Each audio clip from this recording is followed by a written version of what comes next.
Welcome back to Sometimes and Forever, the show where we pull back the curtains on the stories people think they know and give them a fresh look. I'm your host, Denny Downing. If you have been here before, welcome back. If this is your first time, welcome.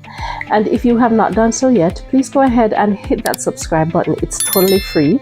Your subscription encourages me to keep going, and it helps others to find the channel. Now, I have a question for you. What would you say if I told you that the world's first novel was written by a woman? Would you be surprised? This is the first in a 5-part series I will be sharing with you about women in literature. So get ready to uncover the hidden legacies of these forgotten literary titans and discover some of the architects of our written world. When we talk about women in literature, we tend to celebrate the same small list of acceptable female writers. We usually talk about Jane Austen, Virginia Woolf, maybe the Bronte sisters if we're feeling adventurous. However, the truth is far more extensive than that. History is full of women who wrote novels and poetry, and today we're talking about one such woman. We're talking about the woman who wrote the very first novel in human history. Her name is Lady Murasaki Shikibu. Have you ever heard of her? Well, we're going to talk about her today. More than 1,000 years ago, in a world of silk robes and candlelight, a woman sat behind a screen and watched everything.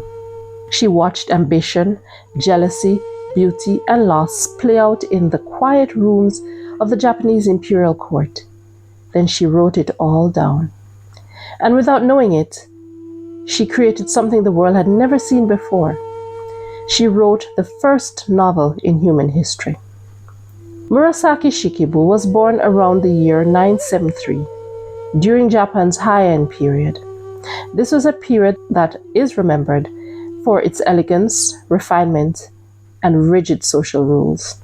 She was born into a noble family.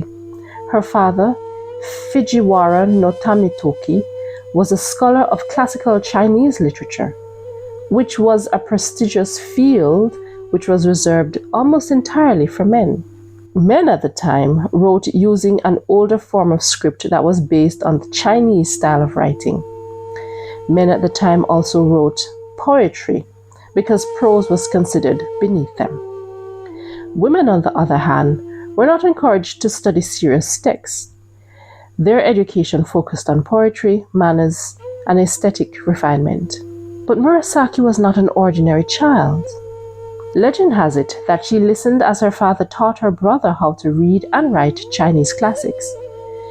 And this is how she learned how to read and write. But this may not be entirely true. It does seem that her father was deliberate in teaching Murasaki, and she was a brilliant student. Before long, she surpassed her brother entirely. Her father is said to have famously lamented, "If only she had been born a boy." It was meant as praise, but it is also a reminder of the limits that Japanese society at the time placed on her brilliance. Murasaki married later in life than most women of her era. She married around the age of 27. Her husband was much older than her. He was actually 40 years her senior, and he already had several wives. Their marriage was very short-lived, because within 2 years she was widowed. Widowhood in Heian society could be isolating. Women lived largely indoors, separated from men by curtains and screens, communicating through poetry rather than speech. But Murasaki used her isolation to her benefit. She used the time to think, observe, and most importantly, to write. Something that must be noted is that in Japanese society at that time, a person's handwriting was considered a window into their souls. So that means that if your handwriting was ugly, you were thought to have an ugly personality. And the converse is true. Well, the converse was considered to be true. If you had beautiful handwriting, you were considered to be of good character. Lady Murasaki actually wrote in her diary that beautiful handwriting could smooth the way to marriage. Needless to say, Murasaki had beautiful handwriting. Today we may dismiss this thinking that a person's handwriting reflects their inner personality as just an old wives' tale. But there's something to be said for it. There's some truth in it.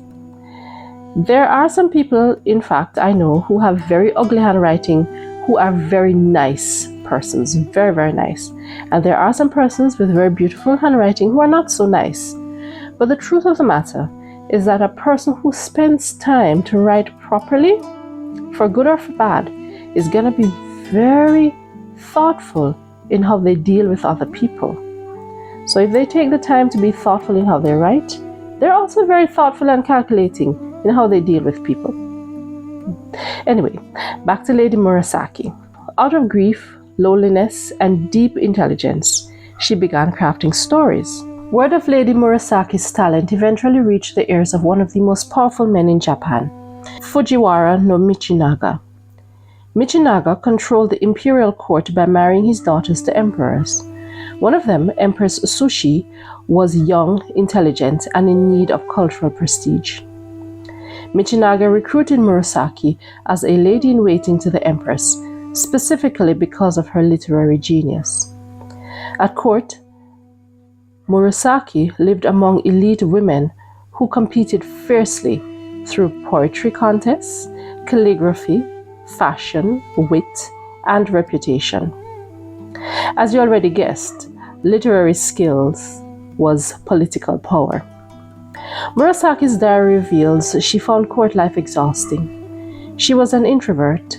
She was very judgmental. She was deeply observant, and she was very unimpressed by the vanity and gossip that surrounded her.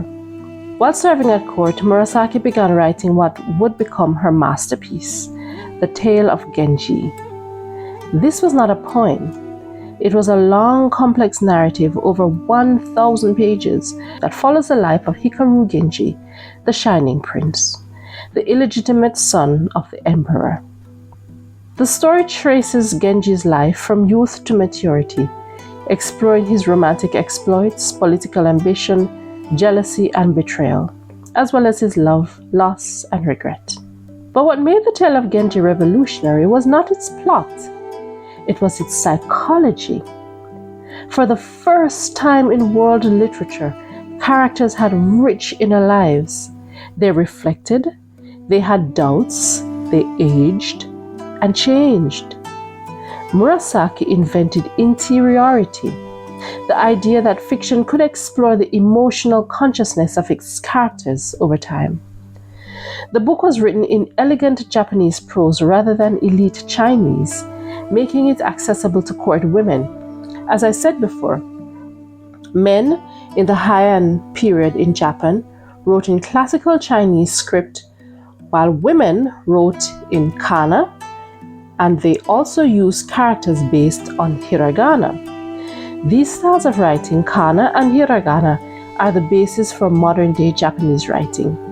So, not only has her tale lived on, also the form of writing that she used is what has formed the basis for modern-day Japanese language. The Tale of Genji spread quickly through the court. Her newfound fame sparked jealousy at court. In her diary, Lady Murasaki wrote how sad she was that there were those who were jealous of her. Nevertheless, women copied her novel by hand, men whispered about it, and artists illustrated it. Murasaki became famous. But here's the thing, she remains anonymous. What do I mean? Well, her name, Murasaki Shikibu, that's not her real name. We don't know her real name. Murasaki is actually a character in the novel, The Tale of Genji. And Shikibu? Well, that's a title that her father held at court. So her real name, her true name, is lost to us. Lady Murasaki lived at the center of literary fame without public recognition, without royalties or authorship credits. And yet, her work reshaped Japanese culture. For centuries, the Tale of Genji became a foundation of Japanese literature, a guide to court etiquette, a source of artistic inspiration, and a text studied by aristocrats and scholars. It influenced storytelling traditions across East Asia, and later it influenced the modern novel as we know it today. Murasaki left court around 1014, likely due to illness, or maybe she was just tired. She died at the age of 41, a young woman, and she was survived by her only child, a daughter. There were no monuments to her, no recorded funeral, really no grand recognition, but her work lives on. Today, Murasaki Shikibu is recognized as the author of the world's first novel, a literary inventor centuries ahead of her time, and one of the greatest writers in human history. She wrote from behind screens in a society that limited women's voices, but she changed storytelling forever. Before William Shakespeare wrote his plays, before Jane Austen, before Virginia Woolf, there was Murasaki Shikibu. She reminds us that genius does not require permission, only imagination and the courage to write, the courage to create, the courage to bring to life the thing that is inside you. This has been Sometimes and Forever. Thank you so much for joining me. Come back next week, same time, same place, when we will explore the story of another female writer who lives somewhere between sometimes and forever. Thank you.